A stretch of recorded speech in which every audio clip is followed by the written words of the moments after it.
చాలామంది ప్రస్తుతం వివిధ ప్రాంతాల నుంచి రాష్ట్ర వ్యాప్తంగా చాలా ప్రాంతాల నుంచి తమ సొంత ఖర్చులతో పూర్తిగా కూడా తమ అభిమాన నేత పవన్ కళ్యాణ్ని చూడాలి, తమ 12 సంవత్సరాల పాటు పూర్తి స్థాయిలో కష్టపడినటువంటి ఎవరైతే తమ అభిమాన నేత ఎవరైతే ఉన్నారో పార్టీని 12 సంవత్సరాల పాటు పోరాటం చేస్తూ వీళ్ళందరూ కూడా పూర్తిగా కూడా తమ బాధ్యతగా తమ వంతు ఏదో ఒకటి పార్టీకి చేయాలన్న ఉద్దేశంతో పూర్తిగా కూడా తమ సొంత ఖర్చులతో ఇక్కడికి వచ్చి ఈరోజు పవన్ కళ్యాణ్ తమ కోసం ఏం మాట్లాడతారనో ఆసక్తిగా ఎదురు చూస్తున్న పరిస్థితులు ఎదురున్నాయి.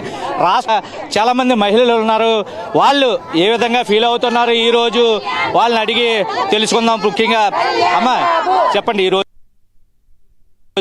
12వ ఆవిర్భావ దినోత్సవం. మీరు గతంలో 12 సంవత్సరాల పాటు నుంచి కూడా పవన్ కళ్యాణ్ వెంట ఉన్నారు. ముఖ్యంగా పురుషుల్లో సగభాగం స్త్రీ అంటారు.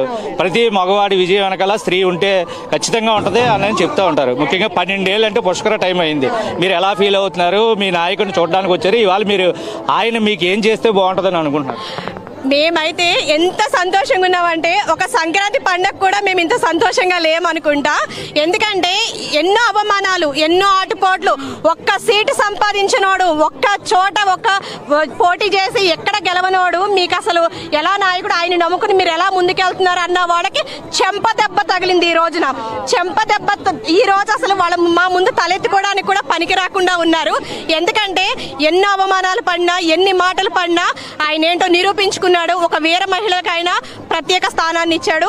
ఈ రోజు ఎర్రటెండ తిండి తిన్నామా లేదా తర్వాత సంగతి, ఇలాంటి ఎండలో కూడా ఉన్నామంటే కేవలం ఇంతటి అభిమానం ఆయనకు మాత్రమే సొంతం అండి.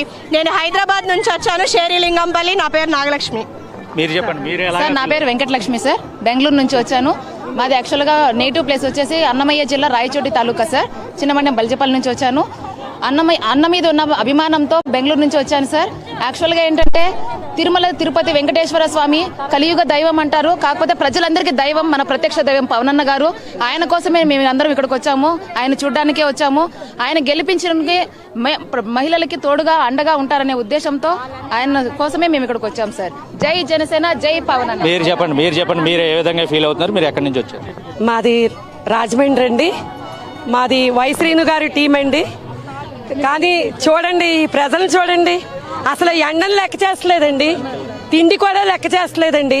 చూడండి ఆయన అంటే ఎంత అభిమానం అండి, ఎంత ఇదండి, ఎంతమంది వచ్చారండి. భోజనం లేకపోయినా ఎండలు లెక్క చేయకుండా ఎండలో కూర్చుంటున్నారండి. భోజనాలు అయ్యి ఏర్పాటు చేశారు కదా, పుచ్చకాయలు అన్ని మీ పవన్ కళ్యాణ్ పుచ్చకాయలు ఇచ్చారు, మజ్జిగ ఇచ్చారు, అన్ని బాగున్నాయి, ఏమీ ఇది కొరత లేదు. కానీ ఆయన మీద అభిమానంతో చూడండి, ఫెసిలిటీస్ అన్ని కూడా అన్ని బాగా అరేంజ్ చేశారు. అంతా బాగానే ఉంది. ఎండనే కాదు, మాకు ఆకలి కూడా వేయలేదు. అసలు ఎవరిని కూడా మేము భోజనం కూడా చేయకుండా అంత హ్యాపీగా ఇక్కడ ఎంజాయ్ చేస్తున్నాం మేము. జై జనసేన, జై జనసేన, జై జనసేన. మీరు మాట్లాడండి. మీరు ఎక్కడి నుంచి వచ్చారు? మీ ఊరు ఏ ఊరు? ఎక్కడి నుంచి వచ్చారు? ఎందుకు వచ్చారు మీరు? మాది దాచేపల్లి గురజాల నియోజకవర్గం. మేము పవన్ కళ్యాణ్ పార్టీ వీర మహిళలు. అందుకని ప్రతి వాళ్ళు కూడా పవన్ కళ్యాణ్ ముందుకు రావాలని ఎండ ఎనకొండ కూడా పట్ట పగులు ఎంత ఎండలో కూడా పవన్ కళ్యాణ్ మీద వచ్చిందంటే ఎంత అభిమానం. ప్రతి ఈ పిఠాపురం ప్రతి మనిషికి నేను విజ్ఞప్తి చేసేది ఏంటంటే ప్రతి వాళ్ళు నిజ